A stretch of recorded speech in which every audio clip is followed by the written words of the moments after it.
Welcome to our YouTube channel Shiksha Diksha. I am श्रद्धा गुप्ता।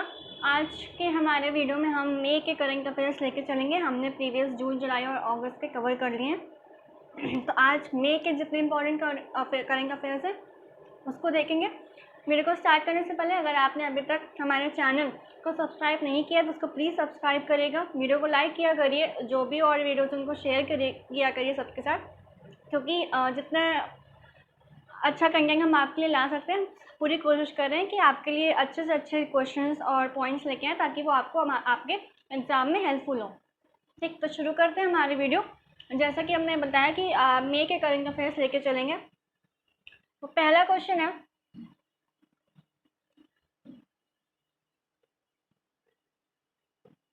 हाल ही में सुर्खियों में रही चंबा सुरंग, ठीक है सॉरी, हाल ही में सुर्खियों में रही चंबा सुरंग किस राज्य या केंद्र शासित प्रदेश में स्थित है? तो ऑप्शन है हमारे पास सिक्किम, उत्तराखंड, हिमाचल या लद्दाख। तो जो चंबा सुरंग है वो किस राज्य में स्थित है? सेकंड आंसर हो जाएगा हमारा उत्तराखंड राज्य में स्थित है। थोड़ा सा इसके बारे में देखते हैं कि जो चंबा सुरंग है ये सड़क परिवहन मंत्री जो नितिन गडकरी जी हैं, तो सड़क परिवहन मंत्री नितिन गडकरी द्वारा वीडियो कॉन्फ्रेंस के माध्यम से इस चंबा सुरंग का उद्घाटन किया गया। इसमें ये जो सुरंग है जो NH-94, ठीक है, जो राष्ट्रीय राजमार्ग क्या 12,000 करोड़ रुपए की लागत से 890 किलोमीटर की ये जो सुरंग है राष्ट्रीय राजमार्ग है, ठीक है, इसका निर्माण किया जाएगा। और ये कौन से, जो राष्ट्रीय राजमार्ग की बात की तो कौन सा, NH-94 जो नेशनल हाईवे है ये, ठीक है। ये याद रखिएगा कि शायद 1 लाइन में क्वेश्चन आ जाए राष्ट्रीय राजमार्ग के लिए कि कौन सा, तो NH-94, ठीक। तो जो चंबा सुरंग है ये कौन से राज्य में स्थित की गई? उत्तराखंड में, ठीक है। सेकेंड क्वेश्चन देखते हैं कि चर्चा में रही पुंटिया सैंक्टस। ये क्वेश्चन जब ये आया था ये काफ़ी पॉपुलर हुआ था क्वेश्चन, तो इसको इंक्लूड किया हमने मई के करंट अफेयर्स में। क्या चर्चा में रही पुंटिया सैंक्टस किसकी प्रजाति है? ऑप्शन घोंगा, घोंगा यानी स्नेल होता है, ठीक है, जो स्नेल जिसको हम कहते हैं इंग्लिश में, वो स्नेल, मछली, मच्छर या बिल्ली। तो जो पुंटिया सैंक्टस है ये एक मछली की प्रजाति है, ठीक है। इसके बारे में तमिलनाडु में सॉरी, तमिलनाडु में एक नई प्रकार की मछली की खोज की गई थी या पता चला था, जिसका क्या नाम था? पुंटिया सैंक्टस, ठीक है। सिल्वर रंग की ये मछली होती है, सिल्वर कलर की, ठीक है, जिसकी लंबाई लेंथ लगभग 6 से 7 सेंटीमीटर की होती है, ठीक। तो क्या हमने देखा कि जो पुंटिया सैंक्टस किसकी प्रजाति है? तो एक मछली की प्रजाति है जो तमिलनाडु में, जिसके बारे में पता चला था, ठीक है। आगे चलते हैं। नेक्स्ट है, हाल ही के दिनों में ओपन स्काईज ट्रीटी सुर्खियों में रही, इनमें से कौन सा देश इसका सदस्य नहीं है? ये जो ओपन स्काईज ट्रीटी है ये अमेरिकी राष्ट्रपति द्वारा स्टार्ट की गई थी। इस जो ये ट्रीटी है इसका उद्देश्य क्या था कि विभिन्न देशों के बीच मतलब विश्वास बने और ट्रांसपेरेंसी रहे। कोई भी चीज़, अगर कोई भी चीज़ें होती हैं अलग अलग देशों के बीच में, तो उनके बीच में आपसी विश्वास बिल्ड हो और ट्रांसपेरेंसी रहे किसी भी चीज़ को लेके। तो इस ट्रीटी का उद्देश्य ये था, ये अमेरिकी राष्ट्रपति द्वारा इसका शुरुआत की गई थी। दूसरी चीज़, पहले तो देख लेते हैं आंसर क्या होगा कि कौन सा देश इसका सदस्य नहीं है। तो हमारा आंसर क्या हो जाएगा? ऑप्शन है अमेरिका, कनाडा, रूस या भारत। तो इस एट प्रेजेंट जो भी इसका सदस्य नहीं है वो हो जाएगा फोर्थ ऑप्शन यानी भारत, ठीक है। भारत ओपन स्काईज ट्रीटी का सदस्य नहीं है। दूसरी चीज़, जैसा मैंने आपको बताया कि अमेरिकी राष्ट्रपति द्वारा इसकी शुरुआत करी गई थी, तो अभी हाल ही में अमेरिकी राष्ट्रपति ने कहा है कि अमेरिका आज से 6 महीने बाद, मतलब मई से, क्योंकि मई का ये न्यूज़ है, तो 6 महीने बाद इसका सदस्य नहीं रहेगा, ठीक है। तो रूस से कुछ मतभेद को लेके। तो अमेरिकी राष्ट्रपति ने ये कहा कि 6 महीने के बाद, मतलब मई से 6 महीने के बाद तक जो अमेरिका है वो इस ट्रीटी का सदस्य, इस संधि का सदस्य नहीं रहेगा। दूसरी इंपॉर्टेंट चीज़ कि इस ट्रीटी में कुल 35 सदस्य हैं देश, ठीक है, 35 सदस्य मेंबर देश, जिसमें से 34 जो सदस्य मेंबर्स हैं उन्होंने हस्ताक्षर अपने कर दिए, पर एक जो किर्गिस्तान है,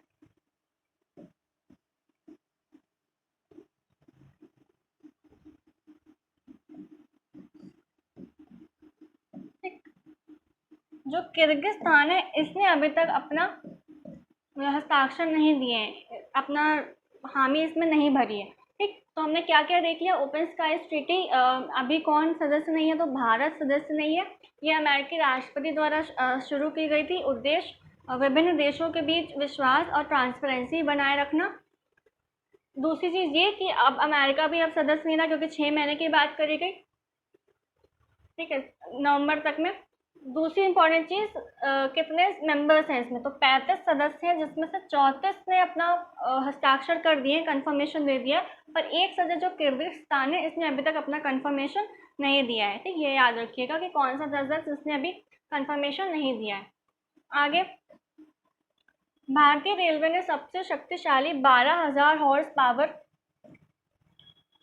के लोकोमोटिव इंजन का निर्माण किया। इसका निर्माण भारत ने किस देश की कंपनी के साथ मिलकर किया? जो लोकोमोटिव इंजन का निर्माण किया गया है, हाईएस्ट एफिशिएंसी वाला, हाईएस्ट पावर वाला, 12,000 हॉर्स पावर का, एचपी का, तो ये भारत ने किस देश की कंपनी के साथ मिलकर इसका निर्माण किया? ऑप्शन है फ्रांसीसी कंपनी एल्स्टॉम, अमेरिकी company columnar, British company greenwood, fourth option का गया वो था इनमें से कोई नहीं। ठीक, तो हमारा आंसर क्या हो जाएगा, किसके साथ? फर्स्ट ऑप्शन हो जाएगा फ्रांसीसी कंपनी एल्स्टॉम, या एल्स्टॉम याद रखेगा, फ्रांसीसी कंपनी एल्स्टॉम के साथ भारत ने मिलकर इस हाईएस्ट एफिशिएंसी वाले लोकोमोटिव इंजन का निर्माण किया।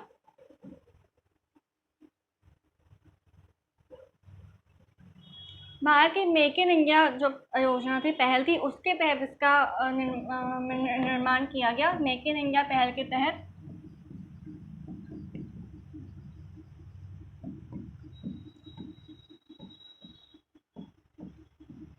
ठीक है, मेक इन इंडिया पहल के तहत इसका निर्माण 12,000 हॉर्स पावर लोकोमोटिव इंजन का निर्माण किया गया।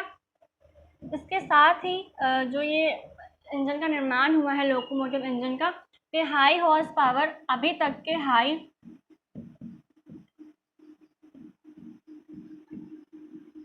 हॉर्स पावर लोकोमोटिव इंजन के निर्माण में देश भर में भारत अब 6वें स्थान पर हो गया है। ठीक है, भारत का स्थान क्या हो गया? 6th। जो high horse power locomotive engine में देश भर के निर्माणों में अगर देखें तो भारत का स्थान क्या हो गया? 6वां, 6th, ये याद रखिएगा। तो किस कंपनी के साथ? फ्रांसीसी कंपनी एल्स्टॉम के साथ मिलकर भारत ने इसका निर्माण किया। आगे, भारतीय मूल के किस अमेरिकी वैज्ञानिक को हाल ही में इन्वेंटर ऑफ द ईयर पुस्तक से सम्मानित किया गया? ऑप्शन है डॉक्टर विनय सिंह, गौरव शर्मा, अरुण वर्मा या राजीव जोशी। तो किसको सम्मानित किया गया इन्वेंटर ऑफ द ईयर पुस्तक के लिए? फोर्थ ऑप्शन है जो हमारा, राजीव जोशी, इसका आंसर हो जाएगा। राजीव जोशी को इसके लिए सम्मानित किया गया। आगे, इनमें से किसे एनडीबी मतलब न्यू डेवलपमेंट बैंक का अध्यक्ष जो है चुना गया? तो ऑप्शन है मार्कोस ट्राइजो, गेविग और मालपास, मसत्सुगु अस्कावा या संजय कट गया। तो इसका आंसर क्या हो जाएगा हमारा? जो एनडीबी है, न्यू डेवलपमेंट बैंक है, इसके अध्यक्ष किसको चुना गया है? फर्स्ट ऑप्शन हो जाएगा हमारा मार्कोस ट्राइजो। ठीक, जो एनडीबी है इसकी स्थापना कब हुई?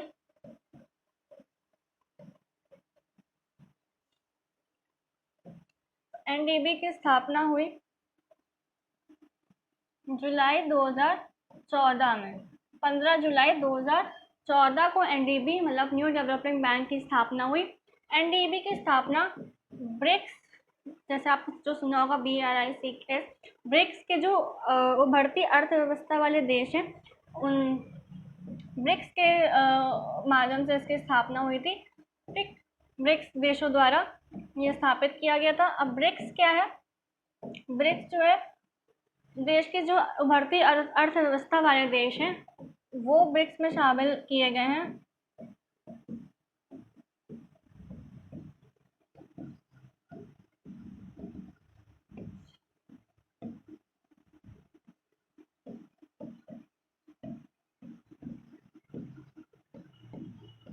उभरती अर्थव्यवस्था वाले देशों का समूह है ब्रिक्स। कौन कौन से देश हैं इसमें पता ही होगा आप लोग को, फिर भी एक बार देख लेते हैं briefly. Brazil, Russia, India, China और साउथ अफ्रीका।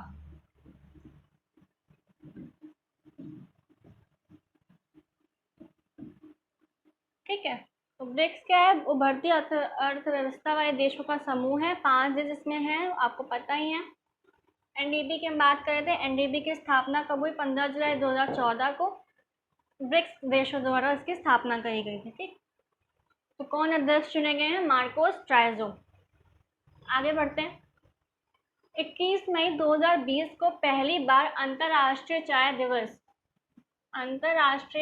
दिवस, फोकस है चाय पर, मनाया गया। किस देश की सिफारिशों पर संयुक्त राष्ट्र ने 21 मई को यह दिवस मनाने की घोषणा की? ऑब्वियस है किस देश की सिफारिश पर होगा जहाँ चाय काफ़ी फेमस है। ऑप्शन है इंडोनेशिया, श्रीलंका, मलेशिया या भारत। तो आंसर क्या हो जाएगा हमारा? किस देश की सिफारिश पर? भारत की सिफारिश पर यह अंतर्राष्ट्रीय चाय दिवस मनाने की घोषणा करी गई। ये याद रखिएगा, 2 क्वेश्चन इससे हो गए। पहला तो किस देश की सिफारिश पर, दूसरा कब घोषणा करी गई पहली बार, तो 21 मई 2020 को। ठीक, तो 21 मई याद रखिएगा कि अंतर्राष्ट्रीय चाय दिवस कब मनाया जाता है?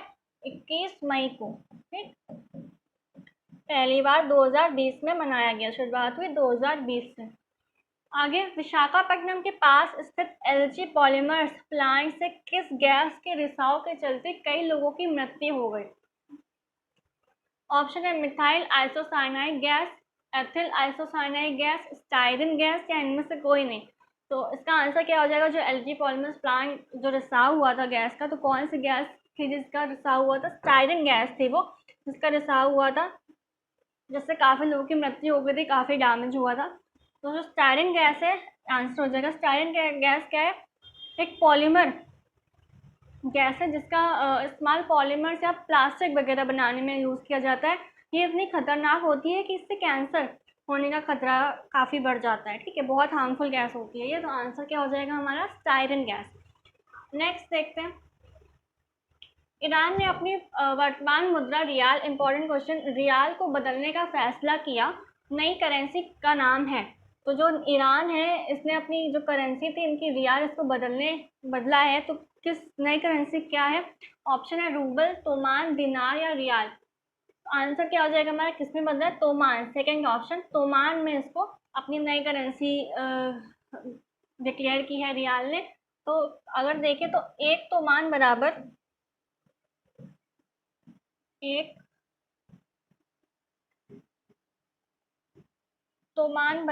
10,000 रियाल होता है।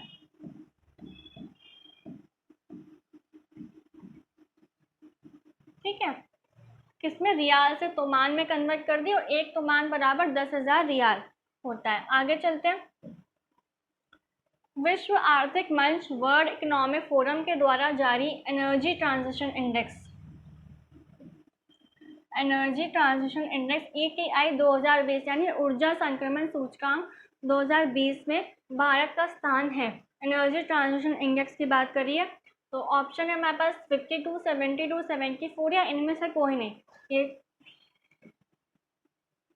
कट गया है, ये 74 है। ओके, तो आंसर हमारा यही हो जाएगा। भारत का स्थान क्या है? 74। भारत हम 74 4th स्थान पे है। दूसरा क्वेश्चन ये कि पहले स्थान पर कौन है, पहला कौन हो जाएगा, पहले स्थान पर है स्वीडन। ठीक, भारत का स्थान हो गया 74 और पहले स्थान पर स्वीडन। ठीक, आगे चलते हैं। किस राज्य ने राजीव गांधी किसान न्याय योजना का शुभारंभ किया? राजीव गांधी किसान न्याय योजना का किस राज्य ने शुभारंभ किया? राजस्थान, पंजाब, छत्तीसगढ़ या मणिपुर? तो छत्तीसगढ़ राज्य ने इस योजना का शुभारंभ किया। इस योजना के तहत 19 लाख किसानों को 4 मंथली इंस्टॉलमेंट में 57 करोड़ रुपए उनके खाते में जमा किए जाएंगे। ठीक, 19 लाख किसानों को इसमें रखा गया। किस राज्य ने? छत्तीसगढ़ राज्य ने। आगे, किस देश ने लॉन्ग मार्च 5B रॉकेट सफलतापूर्वक लॉन्च किया? भारत, अमेरिका, रूस या चीन? तो किसने? चीन ने जो लॉन्ग मार्च 5B रॉकेट है इसको लॉन्च किया है चांद पर जाने के लिए, मिशन के लिए। ठीक है, तो ये नाम जाके देखिए, लॉन्ग मार्च 5B चीन द्वारा। ठीक है, चीन ने इसको लॉन्च किया। आगे चलते हैं। अंतर्राष्ट्रीय माउंट एवरेस्ट दिवस कब मनाया जाता है? 27 मई, 25 मई, 29 मई या 30 मई? तो जो अंतर्राष्ट्रीय माउंट एवरेस्ट दिवस यानी इंटरनेशनल माउंट एवरेस्ट डे मनाया जाता है 29 मई को, 29 मई को। इसमें 29 मई को आपको याद होगा, पता होगा, 1953 में 29 मई 1953 में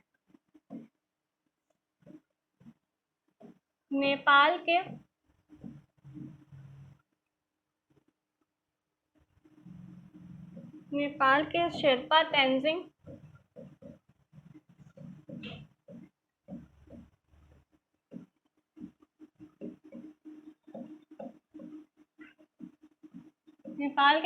तेंजिंग और न्यूजीलैंड के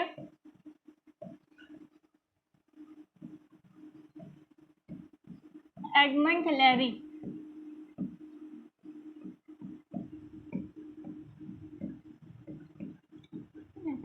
29 मई 1953 में नेपाल के शेरपा तेंजिंग और न्यूजीलैंड के एडमंड हिलेरी, इन्होंने पहली बार माउंट एवरेस्ट पर चढ़ाई की थी, चढ़े थे। उसके बाद 2008 में एडमंड हिलेरी की मृत्यु हो गई थी। ठीक है, एडमंड हिलेरी की 2008 में मृत्यु हो गई थी। उसी उपलक्ष्य पे, उसी वजह से 29 मई को अंतर्राष्ट्रीय माउंट एवरेस्ट दिवस मनाया जाता है। ठीक है, याद रखिएगा। दूसरा क्वेश्चन आता है कि नेपाल में माउंट एवरेस्ट को किस नाम से जाना जाता है? आप कमेंट में बताइएगा, मैं वीडियो के लास्ट में इसका आंसर बताऊंगी कि नेपाल में माउंट एवरेस्ट को किस नाम से जाना जाता है या बोला जाता है। ठीक, नेक्स्ट क्वेश्चन है, केंद्र सरकार ने किसे राष्ट्रीय कृषि और ग्रामीण विकास बैंक यानी NABARD, national bank for agriculture and rural development का नया अध्यक्ष नियुक्त किया? तो नाबार्ड का देख लेते हैं पहले थोड़ा।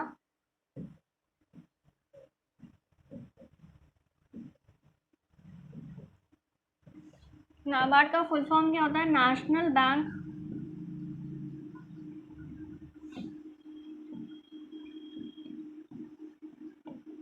फॉर एग्रीकल्चर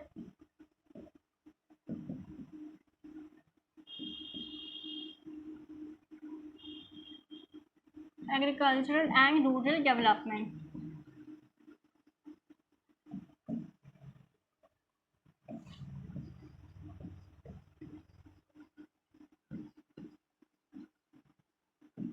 ठीक, इसकी स्थापना कब हुई थी?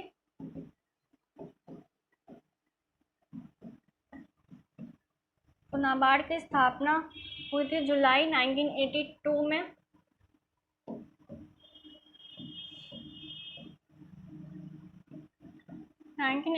हुई थी 6वीं पंचवर्षीय योजना के तहत।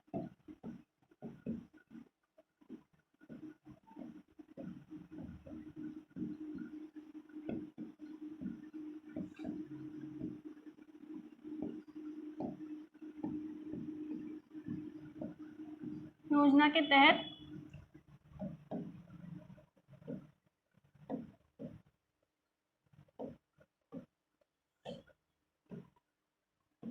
शिवारमन समिति की सिफारिश पर। ठीक है, इससे बहुत क्रॉस क्वेश्चन बनते हैं, अभी सारे देखते चलेंगे।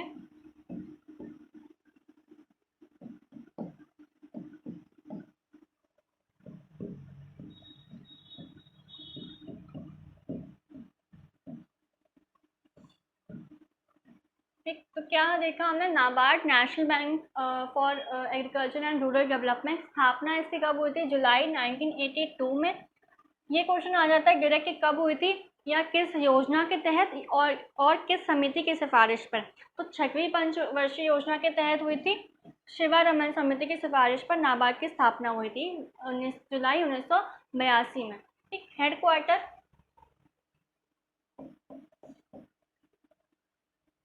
मुख्यालय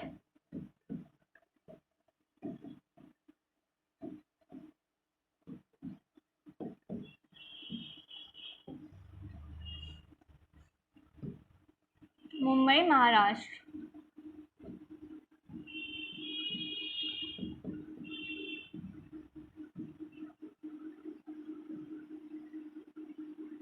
ठीक है, तो ये सारी चीज़ें हो गई नाबार्ड को लेके। एक चीज़ और काफ़ी इंपॉर्टेंट डायरेक्ट क्वेश्चन आ जाता है वन लाइनर एग्जाम में कि नाबार्ड को कृषि शाखा का सर्वोच्च नियामक कहा जाता है।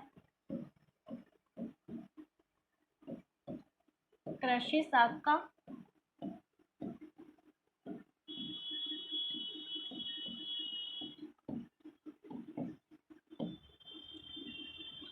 ठीक है, काफ़ी इम्पोर्टेंट है ये, डायरेक्ट आ जाता है कि कृषि नियामक पर जैसे पूछे जाते हैं, तो कृषि शाखा का सर्वोच्च नियामक किसे कहते हैं, नाबार्ड को। जैसे बैंकिंग सेक्टर का आरबीआई को कहते हैं, तो कृषि शाखा किसको कहते हैं, नाबार्ड को। तो हमने ये सारी चीज़ें देख ली नाबार्ड से रिलेटेड। अब आते क्वेश्चन पे, अध्यक्ष की बात की थी, तो नाबार्ड यानी राष्ट्रीय कृषि और ग्रामीण विकास बैंक, नाबार्ड का नया अध्यक्ष किसे नियुक्त किया है, तो गोविंदा रजुलू चिंताला को इसका अध्यक्ष नियुक्त किया गया है। ये हमने देख लिया। नाबार्ड से जो बाकी सारी चीज़ें थी वो देख ली कि स्थापना 1982 में 6वीं पंचवर्षीय योजना के तहत शिवारमन समिति की सिफारिश पर, मुख्यालय मुंबई महाराष्ट्र, और सबसे इम्पोर्टेंट कि कृषि शाखा सर्वोच्च नियामक किसे कहा जाता है, नाबार्ड को। ठीक है, आगे चलते हैं। केंद्र सरकार ने किस प्रसिद्ध मंत्री को पूरी तरह से सौरकरण यानी सोलराइजेशन करने हेतु योजना की घोषणा की है, तो किस मंदिर को, कोणार्क सूर्य मंदिर उड़ीसा, यूपी का काशी विश्वनाथ मंदिर, असम का कामाख्या देवी मंदिर, या फिर आंध्र प्रदेश के तिरुपति बालाजी मंदिर को। तो किसको ये घोषणा करी है पूरी तरह सोलराइजेशन करने का, तो कोणार्क, उड़ीसा के कोणार्क सूर्य मंदिर के लिए ये घोषणा करी गई है कि इसके सूर्य मंदिर और पूरे उड़ीसा और कोणार्क के सूर्य मंदिर को पूरी तरीके से सोलराइजेशन करने की घोषणा करी गई है। आगे, केंद्र सरकार ने किसे भारतीय पुरातत्व सर्वेक्षण यानी आर्कियोलॉजिकल सर्वे ऑफ इंडिया का नया महानिदेशक डायरेक्टर जनरल नियुक्त किया है। ऑप्शन है वी विद्यावती, ललिता सिंह, प्रीति सिंह या राजीव कुमार। तो किसको नियुक्त किया गया है, ए ऑप्शन हो जाएगा हमारा आंसर, वी विद्यावती को। आर्कियोलॉजिकल सर्वे ऑफ इंडिया की स्थापना कब हुई थी,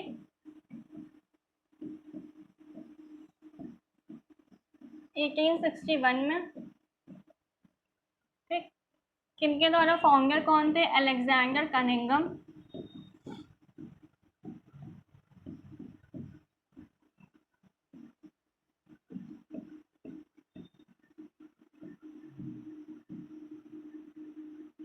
ठीक है, और इसका मुख्यालय कहाँ है, न्यू दिल्ली में।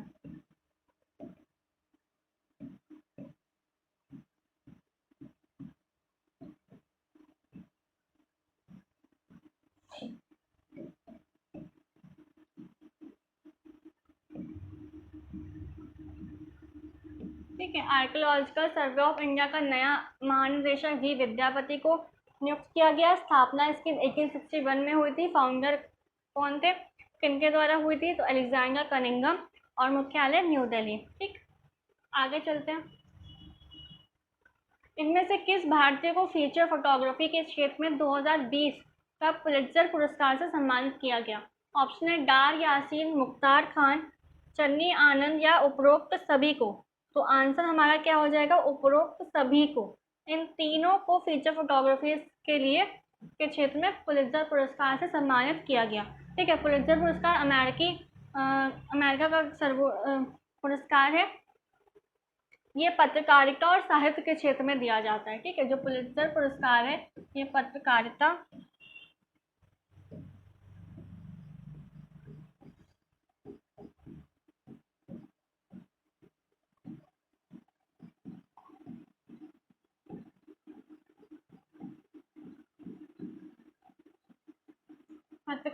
और साहित्य के क्षेत्र में दिया जाता है। तो किसे दिया है? तीनों को, डार यासीन, मुख्तार खान और चन्नी आनंद को। ठीक है, नेक्स्ट क्वेश्चन है, हाल ही में कहाँ स्थित पुहोनो ज्वालामुखी को विश्व का सबसे गर्म और बड़ा ज्वालामुखी घोषित किया गया? कहाँ पे स्थित है जिसको सबसे गर्म और बड़ा ज्वालामुखी घोषित किया गया? जो पुहोनो ज्वालामुखी किस जगह पे है? ऑप्शन है मेक्सिको, ईरान, ओसाका या हवाई। तो आंसर क्या हो जाएगा हमारा? हवाई में ये स्थित है। ठीक है, याद रखिएगा, हवाई में पुहोनो ज्वालामुखी। आगे, डी अमेर भाषा डैम को लेकर किन दो देशों के बीच हस्ताक्षर किए गए? डी अमेर भाषा डैम को लेकर ऑप्शन है भारत और चीन, भारत और पाकिस्तान, पाकिस्तान और चीन या भारत और बांग्लादेश। तो किन दो देशों को? पाकिस्तान और चीन के बीच में। ठीक है, डी अमेर भाषा डैम के लिए हस्ताक्षर किए गए हैं। ये सिंधु नदी पर निर्मित किया जाएगा।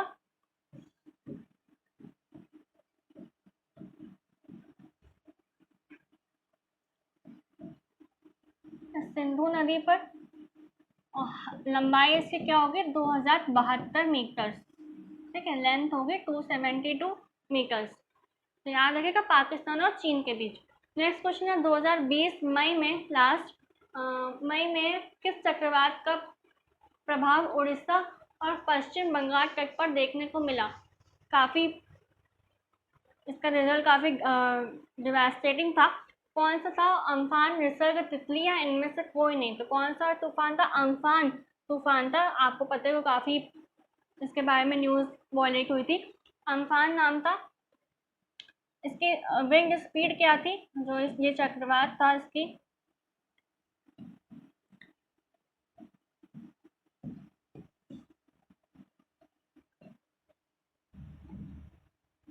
220 किलोमीटर प्रति घंटे की इसकी जो विंड स्पीड थी। ठीक है, और दूसरी चीज़ जो इसको अम्फान नाम दिया गया है, किसके द्वारा दिया गया? तो थाईलैंड के द्वारा इसे अम्फान नाम दिया गया है। थाईलैंड द्वारा